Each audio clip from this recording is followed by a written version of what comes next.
Një zgjedhje e veçantë dhe simbolike në ditë feste ishte ajo që klubi i futbollit Vllaznia vendosi për të uruar Pashkët. Gjatë pritjeve zyrtare të organizuara nga Arqipeshvia Shkodër Pult, presidenti i klubit futbollit Vllaznia zgjolli t'i dhurojë arqipeshvit Imzot Giovanni Peragjine bluzën e klubit shkodran. Xhaferi së bashku me trajnerin Edi Martini, kapitenin Bekim Balaj, zgjollën që të urojnë së bashku festën e Pashkëve për të gjithë besimtarët katolik në këtë ditë të veçantë që i bashkon të gjithë në këtë festë. Në këtë ditë të feste, unë duhet të uroj gjithë besimtarëve katolik gëzuar Pashkët.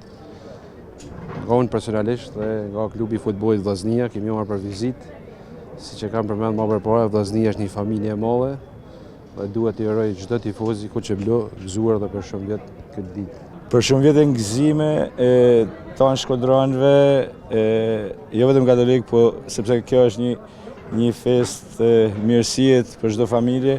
Ju uroj veçmarrësi në familjet tuaja, kënaqësi të jem këtu sot edhe inshallah për tonë Shkodrën, për ne si ekip, po edhe për tonë Shkodrën veçmarrësi.